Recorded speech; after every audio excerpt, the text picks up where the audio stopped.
We're not talking enough about San Diego State.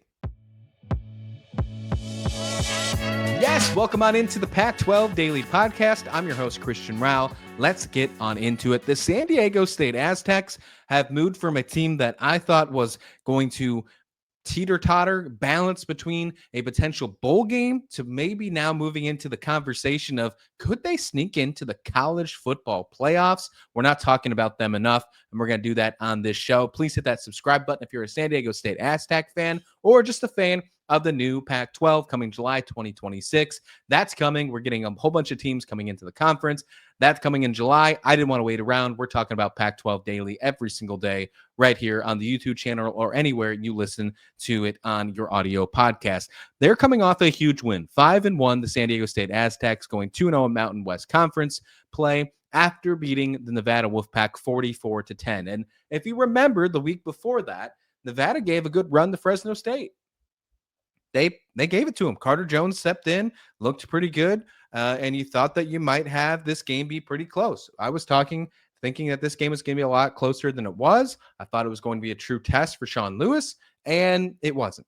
They absolutely just took care of business from the start. Offense, defense, special teams, all three phases were absolutely insane for San Diego State. Let's start with the offense. Jaden Denegal has really stepped up over the last couple weeks. And it's almost like that Washington State game where, I mean, he didn't have the greatest stats. They lost 36-13. It's their only loss of the season. It was almost like a wake-up call for the entire team, not just Jaden Denegal. But after that, you win a game 34-zip against Cal. It was a red-hot Cal team as well. You take care of business against Northern Illinois, a tough matchup, 6-3. Take care of Colorado State, who's now surging, and then take care of Nevada. This team is on a heater, four-game winning streak, and you gotta love what you're seeing right now, especially from guys like Jaden Denegal. He threw for 250 against Colorado State, only had to throw for 205 against Nevada, but picks up 2 touchdowns and just does an excellent job controlling the football game.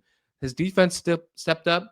He found a way to get multiple scores for this game for his team, and you got to love what you're seeing from the quarterback on the field for Sean Lewis and for the Aztecs. It's coming at a perfect time for San Diego State, this success, because at the beginning of the season, there was all this worries about, can they fill fans in Snapdragon Stadium?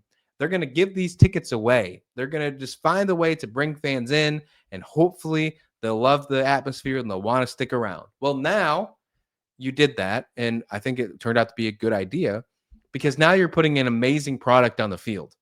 And you're not only putting in a product that, okay, maybe this team could be good, you're putting a product on the field that maybe this team could be college football playoff contendership good. We're going to talk about their schedule in just a minute.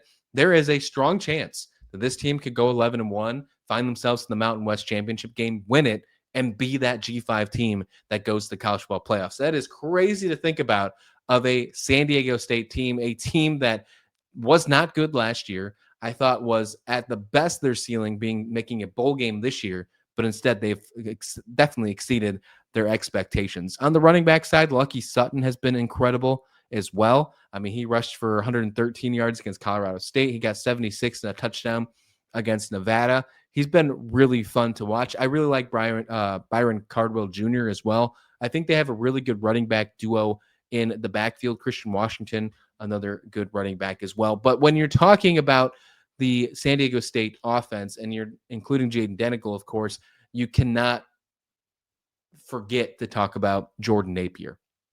This sophomore wide receiver is absolutely insane. I think he's going to win a lot of awards when the season's over, at least inside the conference. But 3 of his last 4 games, he's gone over 100 yards. He had 153 and a touchdown against Colorado State. And against Nevada, he had 5 receptions for 110 yards. But he also had a punt return touchdown. So, I mean, lots of really exciting stuff for Jordan Napier. This kid is really fun to watch. And they just need to continue playing this kind of football, because if they do, the San Diego State team not only is going to be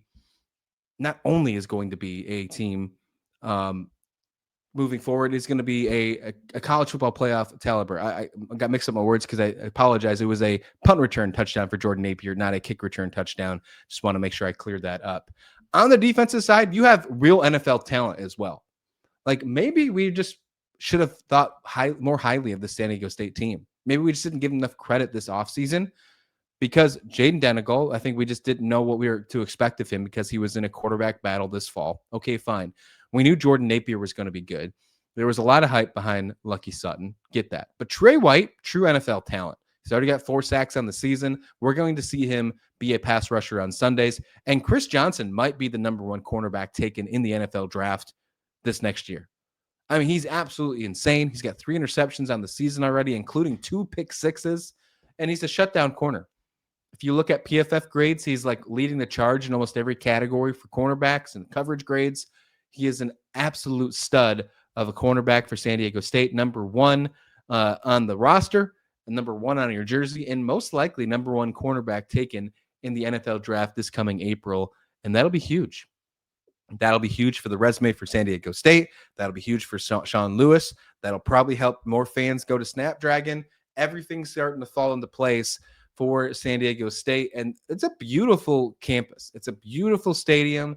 It's been a really tough time for them to fill seats. And it's crazy because the Chargers left to go for San Diego to LA. You think it'd be a football town for that. It really never turned out to be that. So getting that atmosphere and that culture built back up so fans and students want to go to the games is huge. And I think you're starting to see that. And Sean Lewis is turning this program around. So really good stuff. I think he's the guy. I think Sean Lewis is actually the dude to take San Diego State to the next level. I was a little concerned about that heading into the season, heading into this new year. Would he be able to make that next jump forward?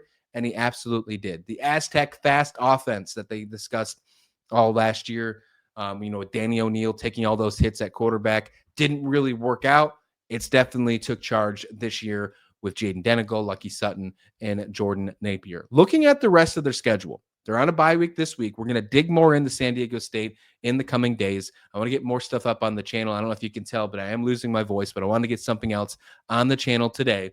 They have a bye week. Then they take on Fresno State on the road. That's a tough one because Fresno State's coming off a disappointing loss, and they're going to want to rebound. Matt Entz has done a really good job with that team so far this season as well. If they can get past that one, I think they can take care of Wyoming and Hawaii on the road. Although Hawaii's been a really fun team to watch. They just took care of business against Utah State this last Saturday. So that could also be a tough one, especially when you're playing on the island of Hawaii. They've always played very well in their home territory. If they can get through that, they got Boise State in Snapdragon. That's the big caveat. That's huge.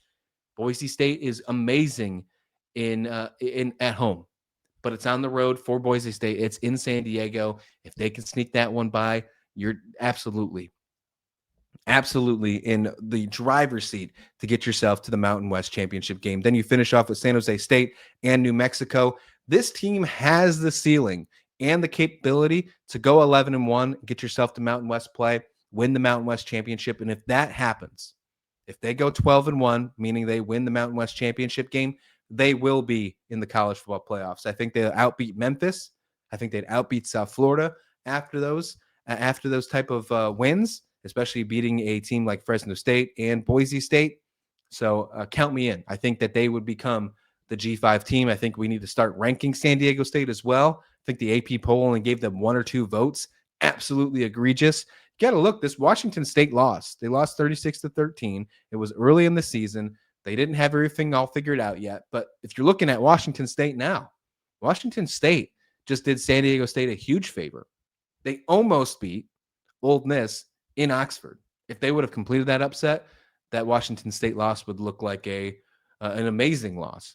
But still did them favors in the eyes of the committee. If they go 11-1 with the only loss to Washington State, and the committee sees that and they say, okay, this is a Washington State team that almost beat Ole Miss, who's ranked in the top 5 in the country, they'll give a lot of credit to that. And I think that helps them out moving forward. So San Diego State controls their own destiny.